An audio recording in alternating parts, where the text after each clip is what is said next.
Hello everyone. आज के इस क्लास में हम लोग एडवर्ब टॉपिक को पढ़ने वाले हैं। तो आइए देखते हैं हम लोग एडवर्ब होता क्या है।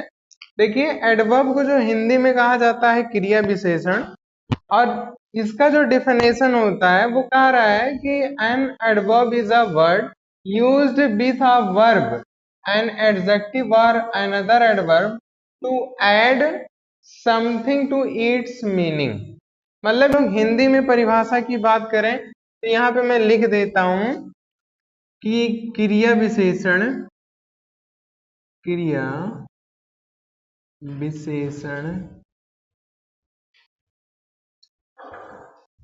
वह शब्द होता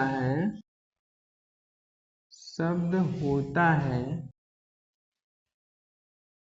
जो किसी क्रिया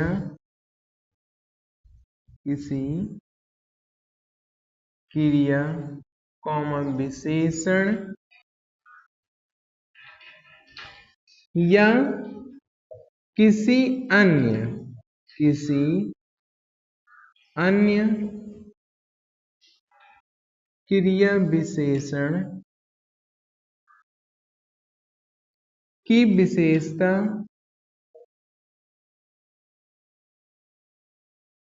बताता है।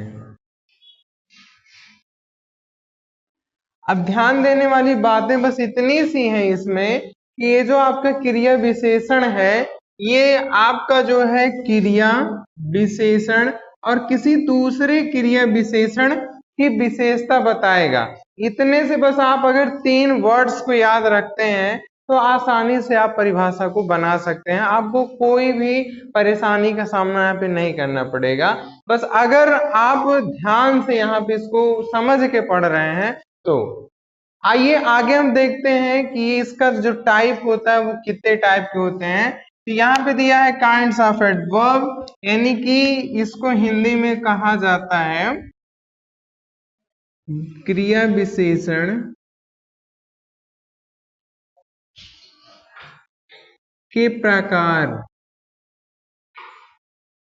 क्रिया विशेषण के जो प्रकार होते हैं वो मेनली आपके 3 होते हैं, मुख्य रूप से 3 प्रकार होते हैं।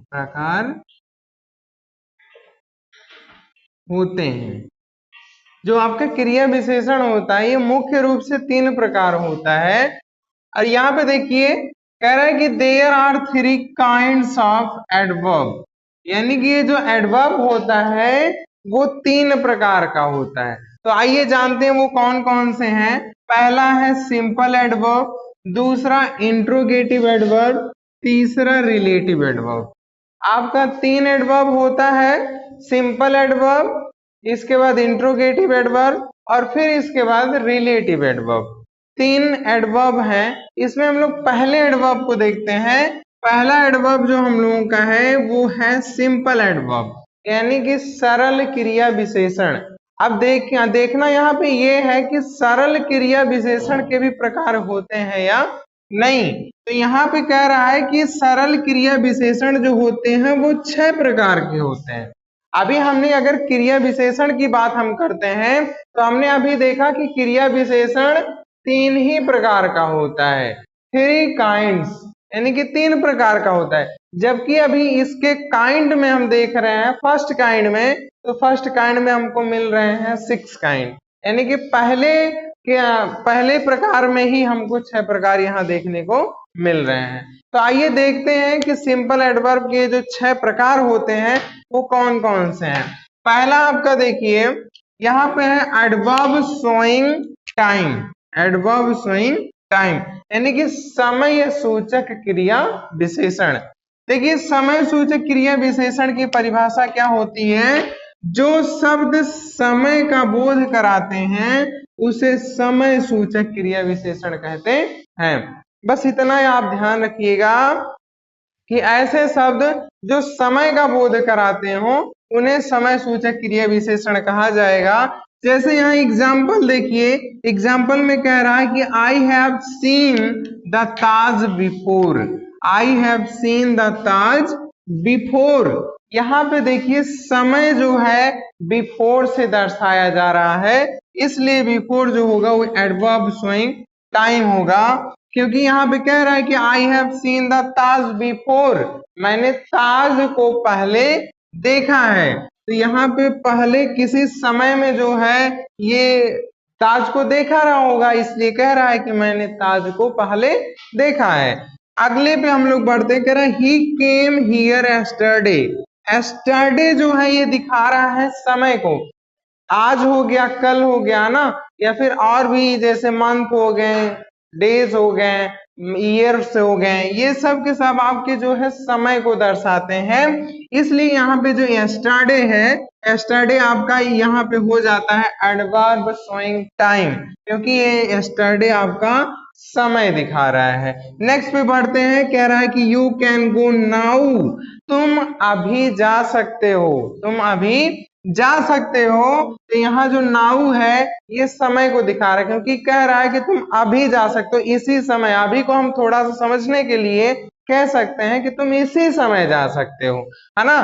तो इसी समय का मतलब यहाँ पे इसी समय जब हमने कहा तो आप जरूर समझ गए होंगे कि नाउ जो है वो समय को दर्शा रहा है, और अगर ये समय को दर्शाता है तो नो डाउट आप इसको बड़े प्रेम से कह सकते हैं कि ये एडवर्ब शोइंग टाइम है।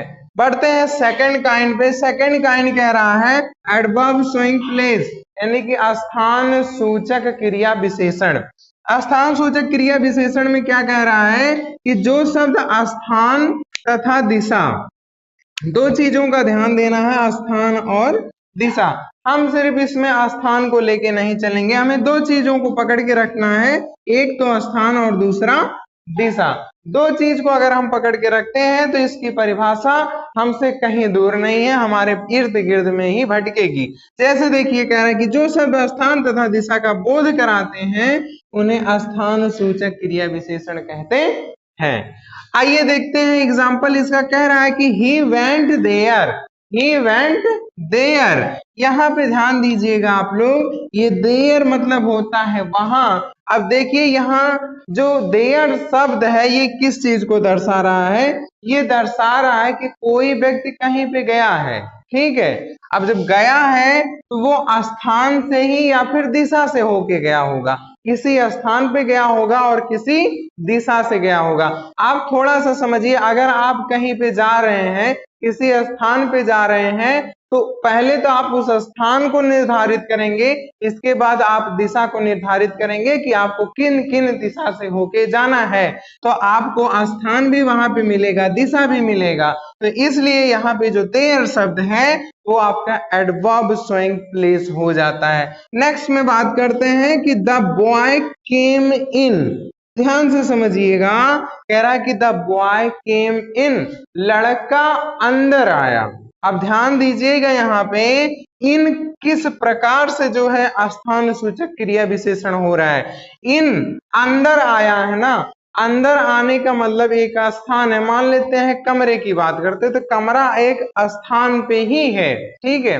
और हो सकता है कि उसका जो दरवाजा है वो पश्चिम दिशा में हो या किसी भी दिशा में हो, लेकिन अगर वो अंदर आ रहा है तो किसी दिशा से ही होके आएगा। इसलिए यहाँ पे स्थान और दिशा दोनों मिल रहे हैं, इसलिए हम यहाँ पे इनको स्थान सूचक क्रिया विशेषण कहेंगे। आगे बढ़ते हैं, ही हैज गॉन समवेयर। ध्यान दीजिएगा, यहाँ पे कह रहा है कि ही हैज गॉन समवेयर, वह कहीं पर गया। अब ध्यान दीजिएगा, यहाँ पे कह रहा है कि वह कहीं पर गया। गया तो है, स्थान का तो बोध हो रहा है, लेकिन किस स्थान पे गया है इसका बोध नहीं हो रहा। लेकिन उससे हमको मतलब भी नहीं है, बस इससे मतलब है कि स्थान का बोध हो रहा है, और अगर स्थान का बोध हो रहा है तो किसी दिशा से होके गया होगा। अब वो चाहे जिस दिशा में या चाहे जिस जगह पे गया, जैसा कि यहाँ कह रहा समवेयर मतलब कहीं पर भी। अब कहीं पर भी गया है तो जो है इस धरा पे ही, और अगर इस धरा पे है तो वो किसी स्थान पे होगा, और अगर वो किसी स्थान पे है और उस स्थान पे गया तो दिशा से होके गया होगा। तो इसमें स्थान और दिशा दोनों मिल रहा है, इसलिए समवेयर जो होगा वो आपका एडवर्ब शोइंग प्लेस हो जाएगा। आगे बढ़ते हैं हम लोग तीसरे पर। तीसरा देखिए, तीसरा काइंड कह रहा है adverb showing manner. Adverb showing manner यानी कि रीतिवाचक क्रिया विशेषण। रीतिवाचक क्रिया विशेषण में हम क्या समझेंगे, इसमें हमें जो है समझना होगा कार्य के करने के तरीके यानी कि ढंग को। देखिए क्या कह रहा है कि इससे कार्य को करने तथा ढंग का बोध होता है, यानी कि कार्य आपका कैसे किया जा रहा है, उसका करने का तरीका क्या है, इसमें आप जो है इस क्रिया विशेषण में यही सीखते हैं। आइए एग्जाम्पल की मदद से देखते हैं। जैसे कह रहा है ही रन्स फास्ट। ध्यान से देखिएगा, कार्य तो हो रहा है, कार्य क्या हो रहा है, दौड़ने का कार्य हो रहा है, लेकिन कैसे दौड़ रहा है, एक तो धीमा दौड़ा जा सकता है, एक तेजी से दौड़ा जा सकता है। तो यहाँ जो कार्य को करने का तरीका है वो तीव्र गति से है, और तीव्र गति से होने की वजह से यहाँ पे जो फास्ट शब्द है ये आपका एडवर्ब शोइंग मैनर हो जाता है। नेक्स्ट में बढ़ते हैं, दिस बॉय बिहेव बैडली। ध्यान से देखिएगा, कह रहा है कि दिस बॉय बिहेव बैडली, यह जो लड़का है ये बहुत बुरे तरीके से बर्ताव करता है। यहाँ पे बैडली शब्द जो है ये आपका एडवर्ब शोइंग मैनर होता है। क्यों? क्योंकि ये जो बैडली है, बर्ताव बुरा है। बैडली मतलब क्या होता है, बुरा, ठीक है। तो बिहेव मतलब क्या होता है, बर्ताव। आपका बर्ताव अच्छा भी हो सकता है, बुरा भी हो सकता है। तो अगर यहाँ पे गुड होता, अच्छा होता, तो फिर भी आपका जो गुड है वो भी आपका एडवर्ब शोइंग मैनर होता, लेकिन यहाँ पे बैडली है तो यहाँ बैडली आपका एडवर्ब शोइंग मैनर है। नेक्स्ट देखिए, कह रहा है ही वर्क्स हार्ड। कह रहा है कि वह कठिन कार्य करता है। अब ध्यान दीजिएगा, यहाँ कार्य करने का जो तरीका है या ढंग है वो जो है कठिन है ना। हार्ड मतलब क्या होता है, कठिन, या वो बहुत मेहनत से काम करता है। तो यहाँ पे जो हार्ड शब्द होगा वो आपका एडवर्ब शोइंग मैनर हो जाएगा। बढ़ते हैं नेक्स्ट वाले पे। कह रहा है एडवर्ब शोइंग नंबर, यानी कि संख्या सूचक क्रिया विशेषण। देखिए इसमें कह रहा है कि जो शब्द संख्या का बोध कराते हैं, संख्या यानी कि नंबर, कह रहा है कि जो शब्द संख्या का बोध कराते हैं उसे संख्या सूचक क्रिया विशेषण कहते हैं। आपको इसमें बस संख्या पे ध्यान देना होगा, लेकिन थोड़ी सी और ये बातें हैं कि जरूरी नहीं है कि आपको संख्या वहां पे क्लियर ही दिया हो सकता है वो तरीका अपना चेंज भी किया हो। आइए आपको एग्जाम्पल में दिखाते हैं। जैसे कह रहा है ही नेवर टेल्स अ लाई। अगर देखें यहाँ पे तो आपको तो नंबर दिख ही नहीं रही है, संख्या दिख ही नहीं रही है, लेकिन यहाँ अगर हम समझ के देखते हैं, थोड़ा विचार करते हैं इस पे, तो आप देखिए कह रहा है ही नेवर। नेवर मतलब कभी नहीं, टेल्स अ लाई मतलब झूठ बोलता है, वह कभी नहीं झूठ बोलता है। कभी नहीं का मतलब क्या है, हो सकता है जैसे लोग कहते हैं कि मैंने एक बार झूठ बोला या दो बार झूठ बोला, लेकिन यहाँ पे कह रहा है कि वह कभी नहीं झूठ बोल रहा है। तो यहाँ नेवर से जो है ये संख्या का बोध हो रहा है कि वो कभी नहीं, मतलब यूं हम कह लें कि जीरो संख्या की बोध हो रही है, ठीक है। तो वह कभी नहीं झूठ बोलता है, इसमें आपका जो नेवर शब्द होगा वो एडवर्ब शोइंग नंबर है। आगे बढ़ते हैं, कह रहा है ही ऑलवेज कम्स लेट। यहाँ पे जो ऑलवेज है, हमेशा, हमेशा को आप थोड़ा सा बार बार से पकड़ सकते हैं। जब आप कोई चीजें बार बार करते हैं, मतलब एक बार किए, दो बार किए, तीन बार किए, है ना, तो उसमें देखिए संख्या आ रही कि नहीं आ रही है। तो यहाँ पे जो ऑलवेज होगा ये आपका संख्या सूचक क्रिया विशेषण होगा। आगे बढ़ते हैं, I have seen the Taj twice. अब ध्यान दीजिए, ट्विस मतलब होता है दो। अब यहाँ पे देखिए, यहाँ इसका मीनिंग दो होता है, यहाँ तो आप तुरंत जान जाएंगे कि ये जो है ट्विस शब्द जो है आपका संख्यावाचक, संख्या सूचक क्रिया विशेषण है। लेकिन अगर आपको ट्विस का मीनिंग नहीं पता है तो फिर आप इसमें भरमते रहेंगे कि कौन सा क्रिया विशेषण, आप ढूंढते रहेंगे, फिर तो नहीं मिलने वाला है ना। तो यहाँ पे हम लोगों ने चार प्रकारों के देखा सिंपल एडवर्ब की। ये आपके जो टाइप्स दिख रहे हैं ये सिंपल एडवर्ब के हैं। इसके बाद अभी दो टाइप्स हैं, इसको इरेज करने के बाद हम लोग देखते हैं। तो सिंपल एडवर्ब में हम लोगों ने 4 टाइप को इसके जस्ट पहले देखा, 5वें को यहाँ पे देखते हैं। देखिए 5वां जो है एडवर्ब शोइंग डिग्री या फिर और क्वांटिटी कह रहा है, यानी कि परिमाण सूचक क्रिया विशेषण। देखिए इसमें हमें समझना क्या है, कह रहा है इससे कार्य के होने या मात्रा का ज्ञान होता है। यहाँ पे कह रहा है कि कार्य के होने या फिर मात्रा का ज्ञान होता है। इस एडवर्ब में आपको बस इतना ध्यान देना है कि इसमें जो वर्ड्स आएंगे वो ये बताएंगे कि कार्य हो रहा है या फिर कार्य होने के बाद जो मात्रा है उसमें वो किस प्रकार की है।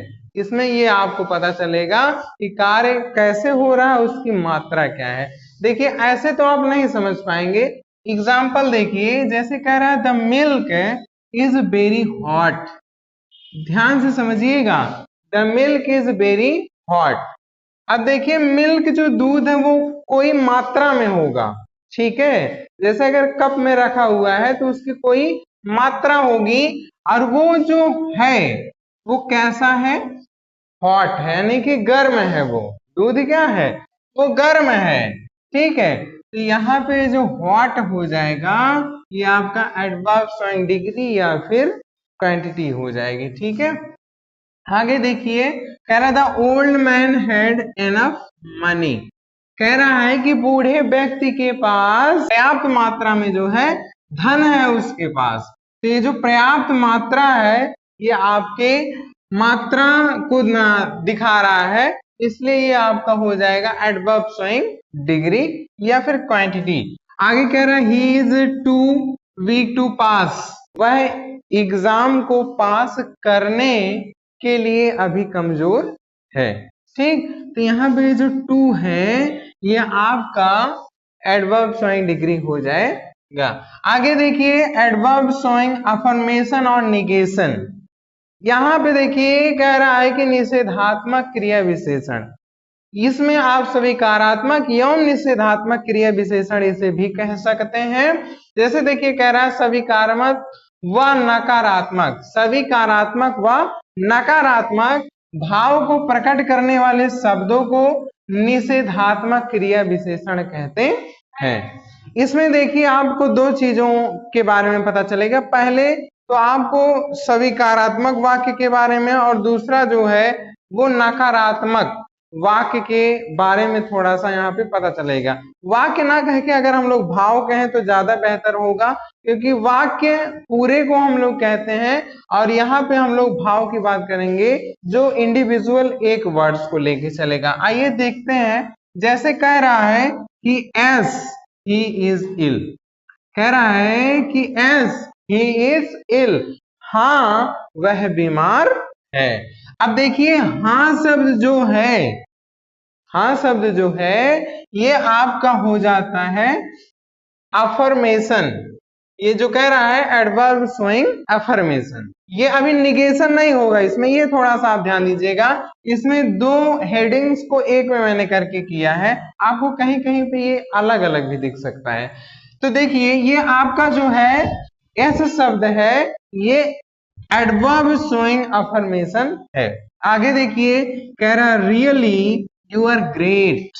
कह रहा वास्तव में तुम महान हो, वास्तव में तुम महान हो। तो ये जो रियली शब्द है ये आपका एडवर्ब शोइंग अफर्मेशन होगा, ना कि आप इसमें निगेशन को ऐड करेंगे। अगर आप निगेशन को ऐड करते हैं तो वहां नकारात्मक चीजें आएंगी, लेकिन आप ध्यान से देखिए यहाँ एस है और यहाँ रियली है, जबकि यहाँ नकारात्मक चीजें आपको देखने को नहीं मिल रही हैं। लेकिन हम लोग बढ़ते हैं अगले पे, यहाँ हमको देखने को मिल सकती हैं। जैसे कह रहा है कि no he can not do it.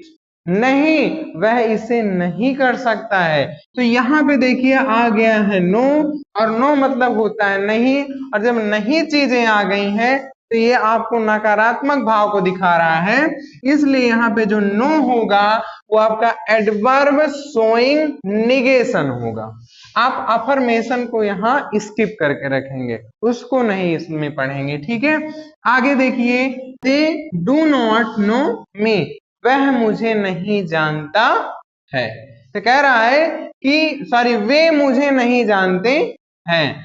तो यहाँ पे ध्यान दीजिएगा, ये जो डोंट है, डोंट जो है ये नकारात्मक को दिखा रहा है, इसलिए डोंट आपका जो हो जाएगा एडवर्ब शोइंग निगेशन हो जाएगा। आप यहाँ पे अफर्मेशन को स्किप कर सकते हैं। ठीक, आगे बढ़ते हैं हम लोग। ये तो अभी जितने हम लोगों ने काइंड को देखे यहाँ तक, ये 6वां जो था ये हम लोगों का सिंपल एडवर्ब का काइंड यानी कि टाइप था। अब हम लोग बढ़ते हैं सेकंड टाइप के। ये जो एडवर्ब का टाइप था, हम लोगों का 3 टाइप था, उसमें से पहले के 6 पार्ट को हम लोग देख चुके हैं। इसके बाद दूसरे पे आते हैं। देखिए दूसरा क्या है, इंट्रोगेटिव एडवर्ब है। यहाँ पे दूसरा जो एडवर्ब है, एडवर्ब के काइंड में दूसरा वाला जो है वो आपका इंट्रोगेटिव एडवर्ब है। तो यहाँ पे हम लोग देखते हैं इंट्रोगेटिव एडवर्ब यानी कि प्रश्नवाचक क्रिया विशेषण, और इसका जो परिभाषा है वो कह रहा है कि इस एडवर्ब का प्रयोग वाक्य में प्रश्न पूछने के लिए किया जाता है। यानी कि यहाँ पे कह रहा है कि जो इंट्रोगेटिव एडवर्ब होता है वो बस इतना करता है कि एक वाक्य जो होता है उसमें बस प्रश्न पूछने का कार्य करता है, बाकी उसका कोई कार्य नहीं है। आइए आपको दिखाते हैं यहाँ पे, जैसे कह रहा है example, what are you doing. हाँ, व्हाट आर यू डूइंग। यहाँ पे आप व्हाट को देखिए, अगर व्हाट ना होता तो क्या ये प्रश्न पूछने का काम कर पाता? नहीं कर पाता। तो इसलिए यहाँ पे व्हाट जो होगा वो इंट्रोगेटिव एडवर्ब होगा। वैसे ही नेक्स्ट एग्जाम्पल में वेयर डू यू लिव, आप कहाँ रहते हैं, तो वेयर शब्द जो होगा ये प्रश्न पूछने का कार्य कर रहा है, इसलिए इंट्रोगेटिव एडवर्ब होगा। आगे कह रहा है व्हाई आर यू सैड, तुम दुखी क्यों हो, तो यहाँ व्हाई शब्द जो है ये आपका इंट्रोगेटिव एडवर्ब होगा। ठीक है, आगे हम लोग बढ़ते हैं। थोड़ा सा इसमें नोट है, इसको देख लीजिए, ये ध्यान रखने योग्य बातें हैं। जैसे कह रहा है what, why, whom, where, when, who, which, whose, how, यानी कि how many, how भी आपका होगा, आप यहाँ पे एक ऐड कर सकते हैं, how भी कर सकते हैं आप, क्योंकि how से भी प्रश्न बनते हैं। यहाँ पे how many जो लिया गया है इससे आपका नंबर दिखाता है, जबकि होता क्वेश्चन वर्ड ही। तो आप how भी लीजिए और एक दूसरा how many भी। इसके बाद how much, इसके बाद कह रहा है कि आदि शब्द इंट्रोगेटिव एडवर्ब्स होते हैं। यानी कि ये यहाँ पे जो आपको दिखाई दे रहे हैं इन सभी से आप प्रश्न कर सकते हैं।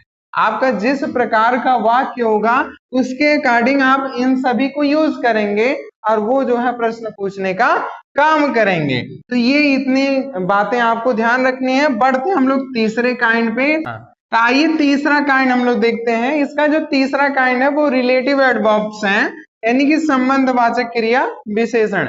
संबंधवाचक क्रिया विशेषण में आपको ये समझना होगा कि इसमें जो क्लास होते हैं इसमें 2 क्लास पाए जाएंगे और उन दोनों क्लासों को जो है किसी वर्ड्स के द्वारा जोड़ा जाएगा। यानी कि एक प्रकार से हम ऐसा कह सकते हैं कि इसमें संबंध जो है आपको दिखेगा कि दोनों वाक्यों के बीच में वो वर्ड जो है दोनों को जोड़ने का काम करेगा। अब देखिए यहाँ पे क्या कह रहा है कि वह एडवर्ब जो 2 वाक्यों को जोड़ता है उसे संबंधवाचक क्रिया विशेषण कहते हैं। आइए एग्जाम्पल की मदद से समझते हैं। कह रहा है this is the reason why I left the Singapore. तो ध्यान से देखिएगा, this is the reason why I left the Singapore. इतना जो है वाई के पहले वाला जो पार्ट है ये एक सेंटेंस है और आई लेफ्ट सिंगापुर वाई के बाद में ये आपका एक सेंटेंस है। इसको आप क्लास भी बोलते हैं।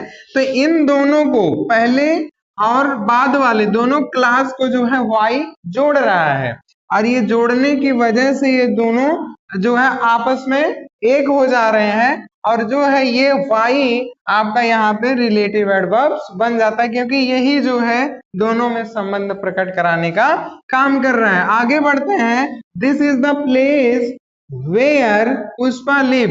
कह रहा है कि यह वही स्थान है जहां पर पुष्पा रहता है। अब ध्यान दीजिएगा, यहाँ पे कह रहा है दिस इज द प्लेस। अब ध्यान दीजिएगा जो दिस इज द प्लेस है इसके बाद वेयर के बाद जो पुष्पा लिव है, पुष्पा लिव को और दिस इज द प्लेस, दोनों को जोड़ने का काम कौन कर रहा है? वेयर कर रहा है। तो ऑब्वियसली जो है वेयर जो होगा वो आपका रिलेटिव एडवर्ब होगा यहाँ पे, क्योंकि यही जोड़ने का काम करा रहा है। ठीक है, आगे देखिए, कह रहा do you know the reason, क्या तुम जानते हो? आगे व्हाई ही वॉज एंग्री, क्या तुम जानते हो? यहाँ पे जो कह रहा है क्या तुम जानते हो कि क्या कारण है? व्हाई ही वॉज एंग्री, कि वह गुस्सा है। अब ध्यान दीजिएगा, do you know the reason और ही वॉज एंग्री को व्हाई जोड़ रहा है, और अगर व्हाई जोड़ रहा है तो ये आपका रिलेटिव एडवर्ब्स होगा। आगे देखिए, कह रहा please tell me the time when you will come, कृपया मुझे समय बता दो कि तुम कब आओगे, कृपया मुझे टाइम बता दो कि तुम कब आओगे।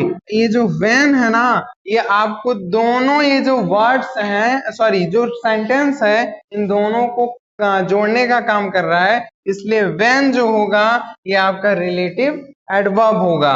बात करते हैं, एक नोट है यहाँ पे, इसको हम लोग देख लेते हैं। कह रहा है वाई यानी कि क्योंकि, वेयर यानी कि जहां, व्हेन यानी कि जब वाक्य के बीच में प्रयोग किए जाते हैं, जो कि रिलेटिव एडवर्ब्स हैं। लेकिन आप ध्यान दीजिएगा, ध्यान देने वाली बातें क्या है, वाई मतलब तो आपका होता है क्यों, और अगर वाई मतलब क्यों होता है तो यहाँ क्योंकि क्यों, ध्यान दीजिएगा, यहाँ पे कह रहा है वाई मतलब क्योंकि, लेकिन होता तो वाई मतलब क्यों है ना।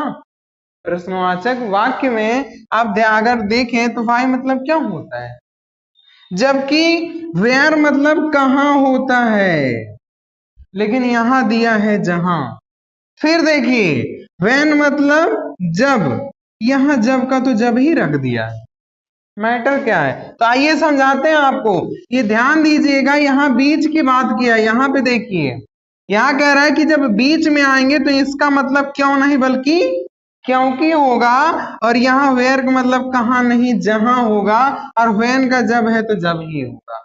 कब? जब वाक्य के बीच में ये प्रयोग होंगे, दो वाक्यों को जोड़ते हुए आपको दिखाई देंगे, तो वहां इनका मतलब वाई मतलब क्योंकि, वेयर मतलब जहां, और व्हेन मतलब जब हो जाएगा, इनका मतलब तब यहाँ पे चेंज हो जाता है। ये इतनी चीजें आपको ध्यान रखिएगा। तो आई होप आप लोगों को एडवर्ब टॉपिक अच्छे समझ में आया होगा।